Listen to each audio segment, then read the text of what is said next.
大家好，我是丽姐，欢迎大家来听相亲故事，感谢大家的订阅。今天要讲的这个故事真的是太精彩了。一个上海女总裁倒贴350万彩礼，就为了娶一个台湾男人，这种反转剧情简直比8点档还要狗血，而且婚后发生的事情更是让大陆网友们集体傻眼。我们一起来看看这到底是怎么回事。我先给大家介绍一下这位上海女总裁，就叫她林总吧。林总今年32岁，是上海一家科技公司的创始人兼 CEO， 公司估值已经超过10亿。这位林总不仅事业有成，颜值也是一流，身高1.68米，皮肤白皙，身材比例完美，走在街上回头率100%那种。按理说，这样的女性追求者应该排队排到外滩去了吧？可问题就在这里，林总虽然优秀，但是眼光特别高。这些年来，他见过的相亲对象没有100也有80，但就是没有一个入得了他的法眼。那些男的，要么就是冲着我的钱来的，要么就是表面一套，背后一套。3句话不离房子、车子、票子。林总在接受我采访时这样说道。还有很多自己事业都做不好的，见了我就说什么要扶持我的事业，我看他们是想扶持我的钱包吧。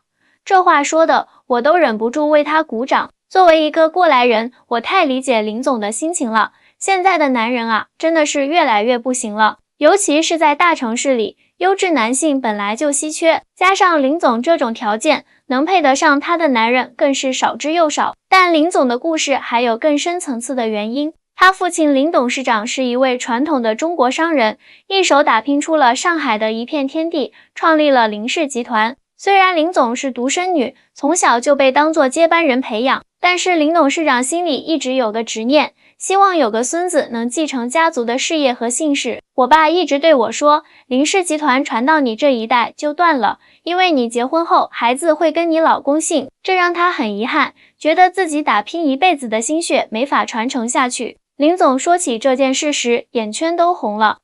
就这样，林总下定决心，一定要找个上门女婿，让未来的孩子跟自己姓林，以慰父亲的心愿。但是在当今社会，有几个优秀的男人愿意做上门女婿呢？尤其是在中国传统观念根深蒂固的环境里，倒插门还是会被很多人看不起的。就在林总陷入困境的时候，机缘巧合，他在一次商务考察中认识了来自台湾的陈先生。陈先生35岁，台湾大学 MBA 毕业，在台北经营着一家中型设计公司，年收入也有7位数，身高1.82米，戴着黑框眼镜，斯斯文文的，一看就是知识分子的样子。最重要的是，陈先生为人谦和，有礼貌，说话做事都很得体。跟林总接触的那些浮夸的大陆男人完全不同。陈先生第一次跟我吃饭，全程没有提到我的公司和财富，而是真诚地与我交流设计理念和人生观。林总回忆道，那是我第一次感受到被当作普通人，而不是井号39、女总裁井号39来对待的感觉，太难得了。两人从相识到相知，只用了短短3个月时间。在这期间，林总多次前往台湾拜访陈先生，也了解了台湾的社会文化和生活方式。很多大陆人有个误解，认为台湾很穷，台湾男人都很窝囊。林总语气坚定地说，但实际上，台湾社会非常发达，在很多方面比大陆还要先进，特别是在生活品质、社会文明和尊重女性这些方面，真的值得我们学习。确实如此。台湾的人均 GDP 虽然没有上海、北京这些1线城市高，但生活质量却不差。台湾男人普遍比较顾家，会做家务，对女性也很尊重，不像某些大陆男人那样大男子主义。陈先生就是这样一个典型的台湾好男人，他不仅事业有成，而且特别会照顾人。每次林总去台湾，他都会亲自下厨做一桌子菜招待他。林总说，陈先生做的红烧肉比他吃过的任何一家餐厅都要好吃。更让林总感动的是，当他向陈先生提出上门女婿的要求时，陈先生竟然毫不犹豫地答应了。我当时其实挺忐忑的，毕竟这在传统观念里还是有点难以接受的事情。林总说，但是陈先生听完我的顾虑后，只是笑着说，姓氏只是一个符号，重要的是2个人能不能真心相爱，能不能共同创造美好的未来。我愿意尊重你的家庭传统，也希望能减轻你的心理负担。这一番话直接把林总感动得哭了。在那一刻，他知道自己终于找到了命中注定的那个人。但是林总心里也清楚，自己这样的条件难免会让人产生疑虑。为了表示诚意，也为了让陈先生在上海站稳脚跟，他主动提出要给陈先生350万的彩礼。没错，是他给彩礼。这波操作直接把我给整不会了。我知道外界会怎么看，但我不在乎。我只想让陈先生知道，我是真心实意想和他在一起的，而不是把他当成满足家族传承的工具。林总很坦率地告诉我，而且这笔钱也可以帮助他在上海重新开始事业，毕竟他为了我放弃了在台湾的一切。这番话说的情深意切，我这个做红娘的都被感动了。不过说实话，林总这波操作确实很大胆。在我们传统观念里，彩礼都是男方给女方的，女方给男方彩礼，这简直是天大的新闻啊！果然，这件事一经传出，立刻在网上引起了轩然大波。有人说林总是真爱无价，也有人说他是花钱买老公，更有人怀疑陈先生是冲着钱来的。对于这些言论，林总全然不在意，我的婚姻我做主，关别人什么事？林总这句话说的霸气外露，简直是新时代女性的标杆。在征得双方父母同意后，林总和陈先生很快举办了婚礼。婚礼在上海的一家5星级酒店举行，规格之高，阵容之豪华，直接把在场的宾客都惊呆了。据说光是婚礼的花艺布置就花了上百万，请的司仪是某一线卫视的著名主持人，就连伴手礼都是价值上千元的进口名牌护肤品。林董事长在婚礼上喜极而泣，当众宣布将公司30%的股份直接转给林总夫妇，并且表示会在未来3年内逐步交接公司管理权，让林总和陈先生共同执掌林氏集团。这样的安排可以说是皆大欢喜。林总得偿所愿，找到了一个真心爱他的好男人，陈先生也因此在上海站稳了脚跟，有了一番事业。而林董事长也终于放下了心中的大石头，知道自己的心血有人继承了。婚后，林总和陈先生搬进了林家在上海市中心的一套400平米的豪宅，两人的生活可以说是羡煞旁人。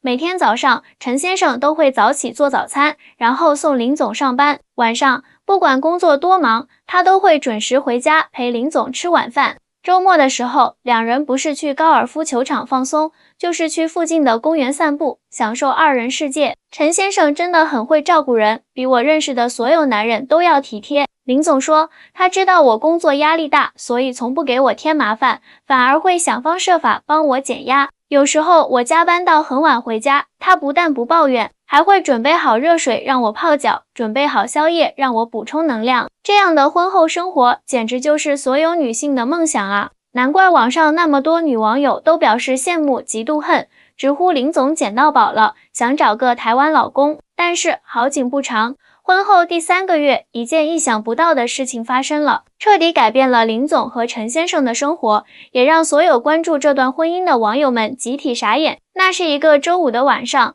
林总因为公司有个重要项目需要熬夜加班，就让陈先生先回家了。谁知道半夜12点多，林总收到了父亲的电话，说陈先生被送进了医院。林总二话不说，立刻放下手中的工作，驱车赶往医院。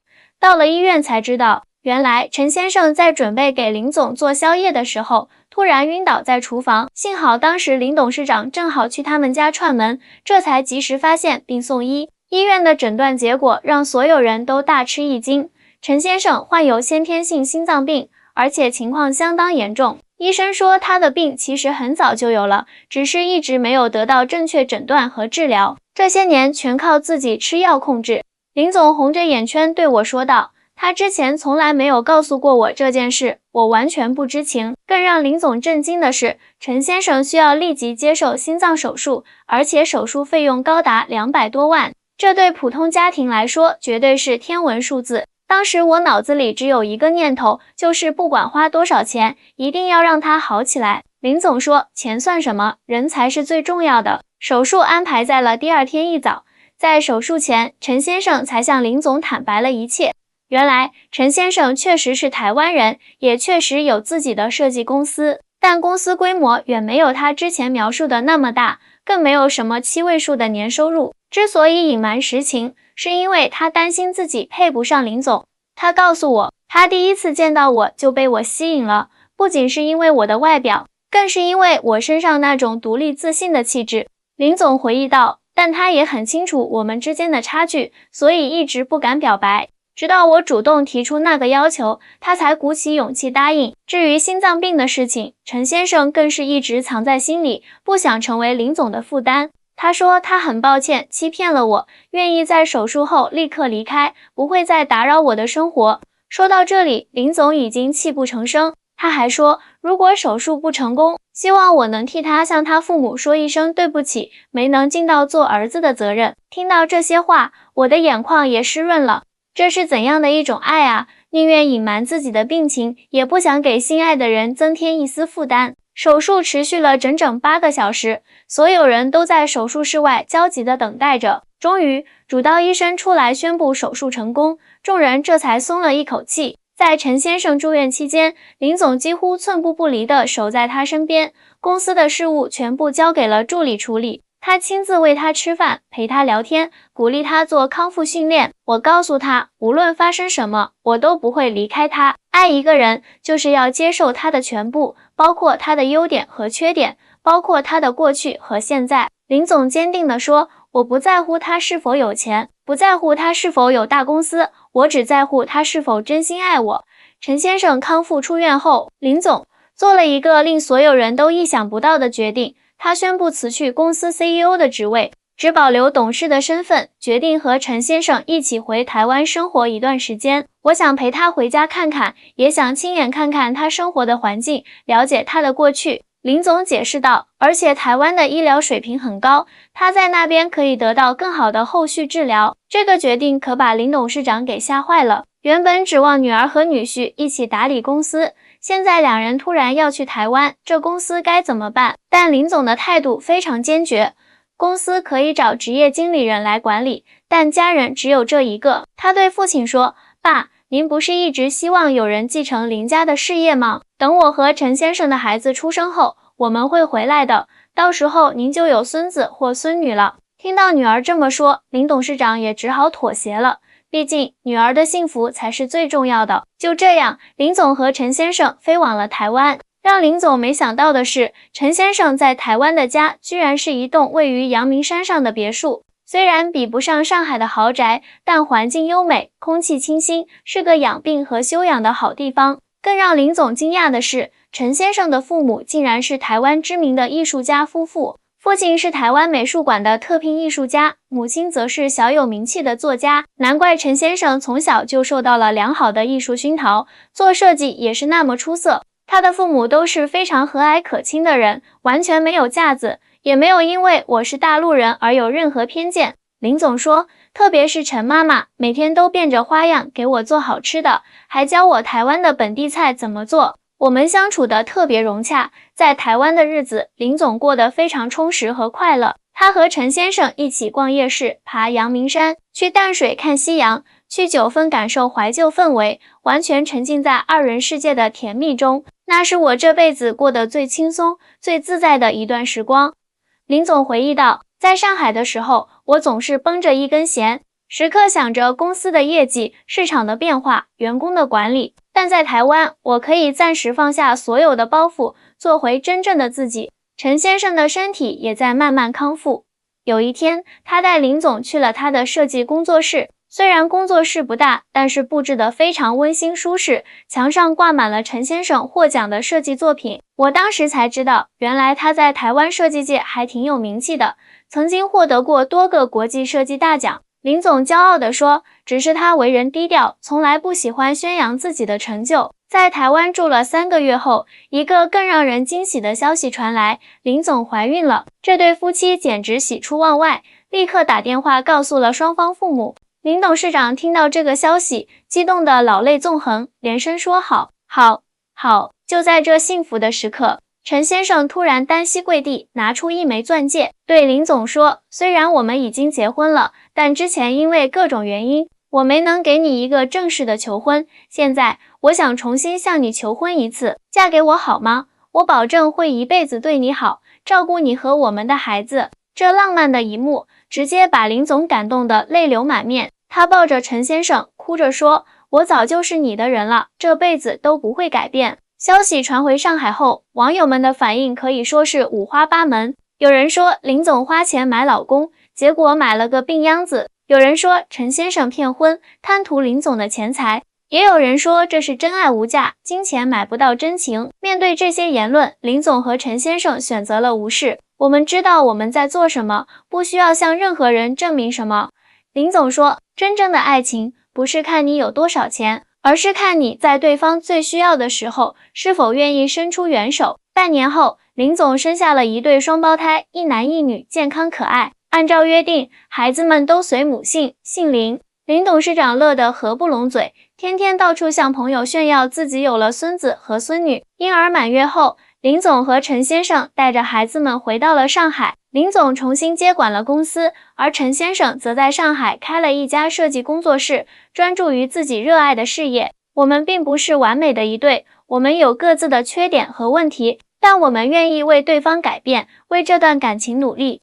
林总在接受我最后一次采访时这样总结道：金钱、地位、名声，这些都是身外之物，唯有真心相爱的两个人携手共度一生，才是最珍贵的财富。这个故事告诉我们，爱情不分国界，不分贫富，真正的爱是超越一切世俗眼光的。林总和陈先生的故事虽然曲折坎坷，但最终修得正果，实在是让人羡慕不已。而那些当初在网上嘲笑他们的人，现在估计都默默删掉了评论吧。毕竟，谁不希望自己也能遇到一个真心爱自己的人呢？